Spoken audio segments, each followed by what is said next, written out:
ঘুম থেকে উঠে দেখি মেঘলা আকাশ আর বৃষ্টি পড়ছে। আমি চলে গেলাম ব্রেকফাস্ট বানাতে। ব্রেকফাস্টে আজকে সবার জন্য বানিয়েছি ওটস, আর শিবার জন্য বানিয়েছি আলাদা করে। তো এখানে ব্রেকফাস্টে ওটস আর চা বানিয়ে নিলাম। চাটা খেতে খেতে মনে পড়লো শিবার খাওয়ারের টাইম হয়ে গেছে, তাই শিবাকে শাশুড়ির কাছ থেকে নিয়ে চলে এলাম। আর শিবাকে খাওয়াতে খাওয়াতে আমি আমার চাটাও খেয়ে ফেললাম। দেখো, শিবা তো 2-3 চামচ প্রথমে তো ভালোভাবে খেয়ে নেয়, তারপরে ওকে খাওয়াতে অনেক ফিনিশ করতে খাবারটা অনেক ঘন্টা সময় লাগে, 1 থেকে 1.5 ঘন্টা। তো শিবাকে খাইয়ে তারপরে আমি স্নান করে চলে এসেছি। স্নান করে দেখো এই শাড়িটা পরেছি। তো স্নান করে পুজো করে এসে আমি দুটো পিকচার ক্লিক করার জন্য এখানে ফটো নিচ্ছিলাম।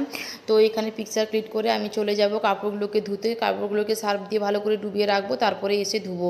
তো এখানে নিচে চলে এসেছি শিবার জন্য খাবার বানাতে, আর আমাদের কি কি রান্না হবে লাঞ্চের জন্য সেগুলোকে দেখতে।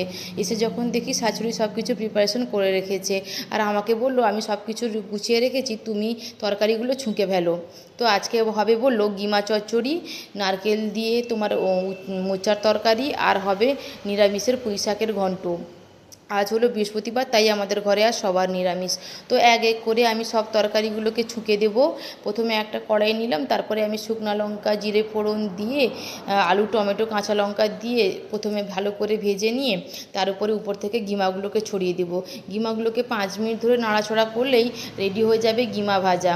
তারপরে চলে যাব মোচা তরকারি করতে। মশলাটাকে একটু ভেজে নিয়ে মোচাগুলোকে, সিদ্ধ করা মোচাগুলোকে দিয়ে দিলেই তৈরি মোচার তরকারি।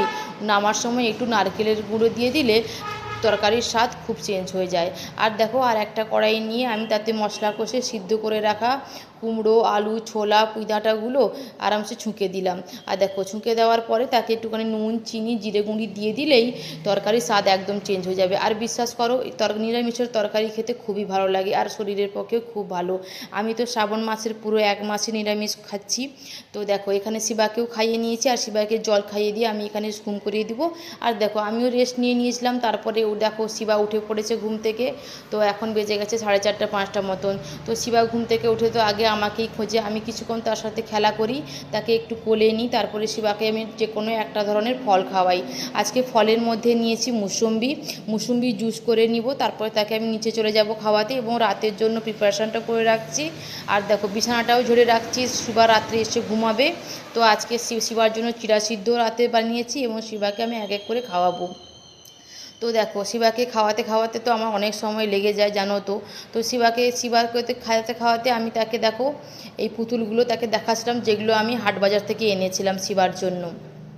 তো শিবার জন্মদিন আসছে আর কদিন পরে। আর শিবাকে আমি কিছু গিফট দিব না এরকম হতে পারে না, এটা শিবার প্রথম জন্মদিন, তাই শিবার কাছে এটা খুবই স্পেশাল, আর আমার কাছে এটা খুবই স্পেশাল। তো আমি যতটুকু পেরেছি শিবাকে এনে দিয়েছি সব কিছু। আমি এক এক করে কী কী এনেছি শিবাকে সেগুলো খুলে খুলে দেখাচ্ছি। দেখো, শিবা দেখছে কীরকম আনন্দ পাচ্ছে দেখো। এবং শিবা যখন কালকে ঘুম থেকে উঠবে সেই জিনিসগুলোর সাথে আরও ভালো করে খেলবে। এখন ওর ঘুমানোর টাইম হয়ে গেছে, রাতের ডিনার ওর কমপ্লিট হয়ে গেছে। আমি শিবার জন্য 4-5টা টেডি বিয়ার এনেছি, 2টো গাড়ি এনেছি, জামা এনেছি, সব কিছুই বলতে শিবার জন্য এনেছি। তার জন্মদিন আর কিছু দিনের মধ্যেই আসছে। তো কালকে আছে ষষ্ঠী পুজো, আর আমি শিবার জন্য এইসব জিনিসগুলো এখান থেকেই কিনে নিয়েছি, যাতে শিবা আনন্দ পায়, যাতে শিবা এগুলোকে দেখে ভুলে যায় যে আমি কোথায় আছি। যাই হোক, শিবার জন্য এগুলোকে এনে আমি শিবাকে এগুলো দেখাচ্ছিলাম। আর দেখো, হতে হতে অনেক রাত হয়ে গেছে।